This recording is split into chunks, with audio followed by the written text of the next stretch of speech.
de ustedes vinieron esta noche sabiendo exactamente quién soy y pensando que saben exactamente lo que voy a decir? Soy una feminista individualista, que es una tradición con un individuo que en el feminismo con el que quizás no estén familiarizados también se llama libertario feminismo, y voy a comenzar de una manera poco convencional hablando de mis antecedentes personales. Tuve mucha violencia en mi vida cuando tenía 16 años. Me escapé de casa y viví en la calle. Fui violada y brutalmente. No culpo a la sociedad, no culpo a la cultura, culpé al hombre que me violó. He tenido razones en mi vida para culpar a otros hombres de veintitantos debido a un incidente de violencia doméstica. Tuve una hemorragia en la línea central de visión de mi ojo derecho que me dejó oblicuo y ciego. No culpé a la sociedad, no culpé a la cultura, culpé al hombre que me ponía el puño en la cara. Todas las mañanas me despierto. Conozco el dolor y la importancia de la violencia contra las mujeres porque veo la mitad del mundo. Por eso estoy sacando a relucir esto antes de sacar a relucir los argumentos y las pruebas, porque cuando una mujer como yo viene y no está de acuerdo con la ortodoxia feminista, lo que regresa son acusaciones. No sé lo que significa estos significados. La importancia de la violencia contra las mujeres, tribalizó la violación. Dejemos eso atrás.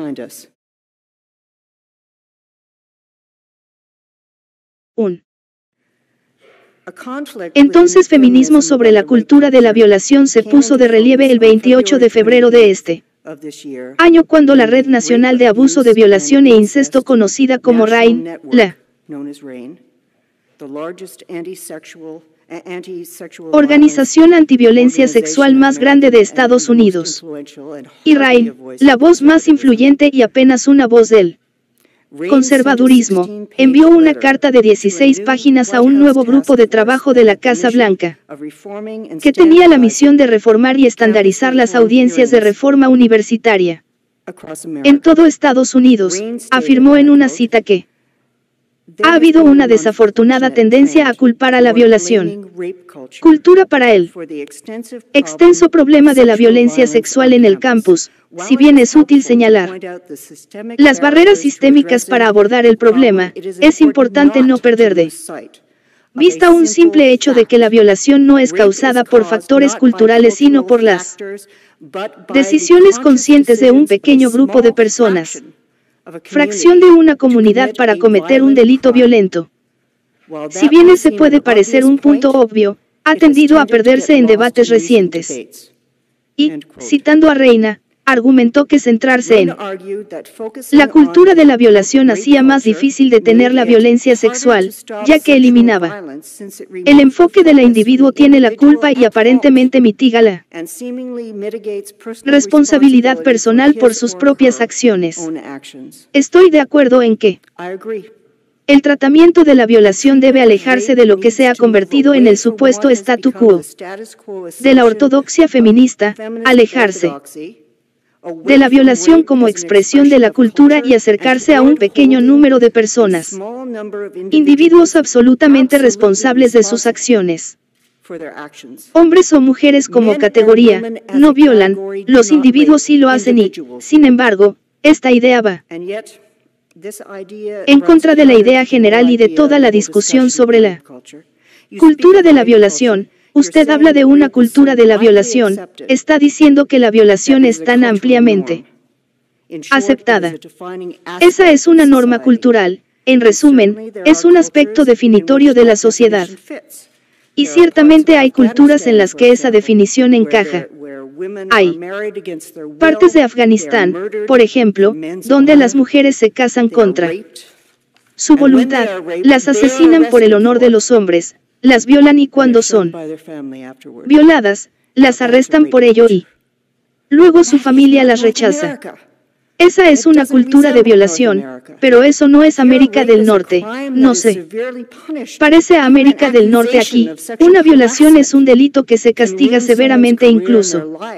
Esa acusación de el acoso sexual puede arruinar la carrera de alguien en sus vidas. Hace unos días vi un sitio que tal vez simplemente estaba marchitando dentro de un hombre que tenía un científico detrás del aterrizaje del cometa Rosette. Matt Taylor lloró una disculpa en la televisión porque después del mayor logro de su vida él básicamente fue acosado porque llevaba una camiseta que una amiga suya había hecho y que mostraba superhéroes de dibujos animados y lo hicieron llorar disculpándose en la televisión en lugar de deleitarse con un logro increíble. ¿Quién tenía el poder allí? Tenía el poder allí las feministas. Vinieron y dijeron que básicamente debería ser vilipendiado y lloró en la televisión. Fue un espectáculo terrible, fue un espectáculo cruel. Los mensajes que se envían a los hombres hoy no son que esté bien violar, es todo lo contrario y según tanto la lluvia como según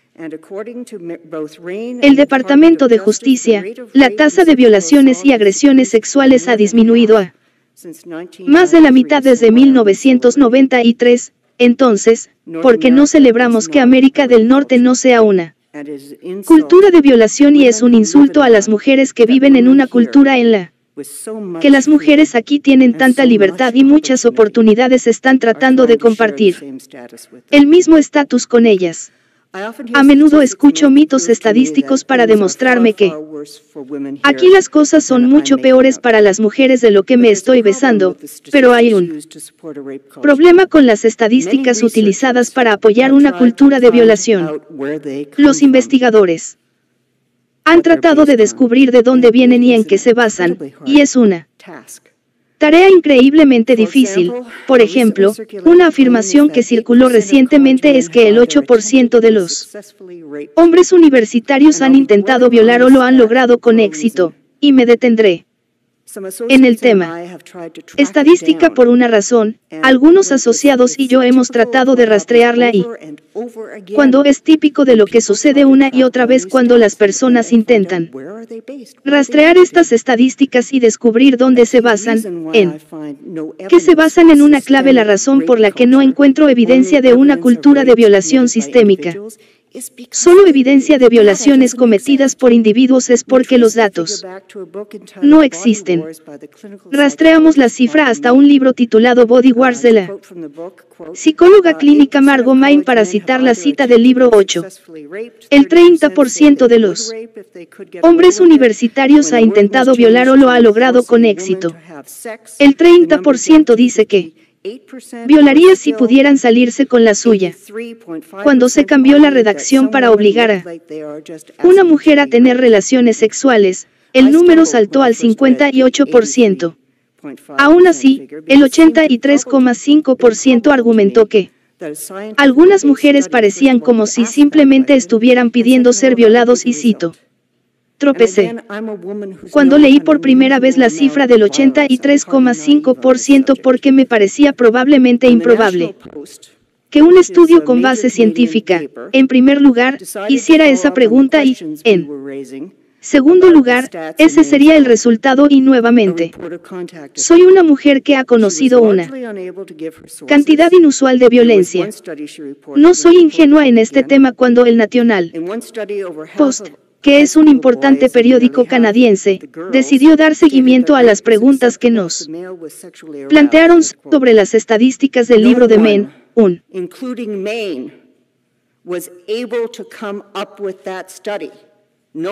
periodista se puso en contacto con ella.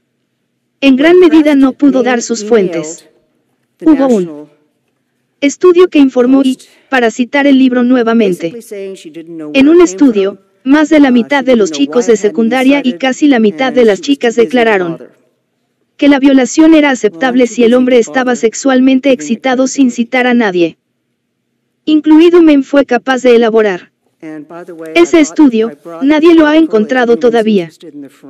Cuando Crestman envió un correo electrónico al National Post básicamente diciendo que no sabía ¿De dónde venía? No sabía por qué no había sido citado y ella también. Ocupado para molestarme. Bueno, estoy demasiado ocupado para molestarme en darle credibilidad y, por cierto, lo compré.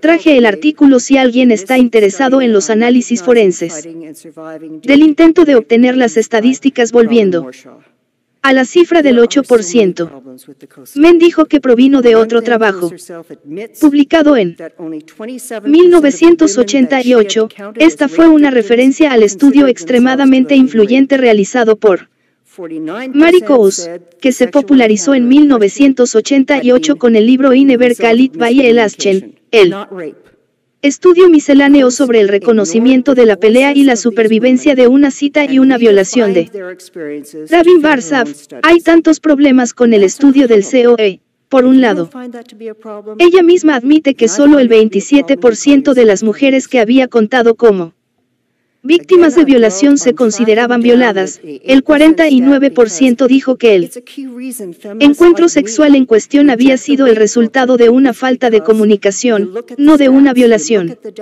La Costa ignoró el voces de estas mujeres y redefinió sus experiencias para que se ajusten a sus propios estudios, y eso es un problema. Si no encuentras que eso es un problema, entonces a mí sí me parece un problema. Vuelves a llamarte feminista. Me detuve en rastrear ese 8%. Estadística porque es una razón clave por la que las feministas como yo rechazamos la cultura de las olas, es porque miras las estadísticas, miras los datos, son extremadamente sesgados, tienen graves fallas o no están ahí, y tal vez la debilidad fáctica es una razón por la cual la retórica de réplica que rodea aún a la cultura de la violación es tan hiperbólica que incluso el término cultura de la violación me parece hiperbólico.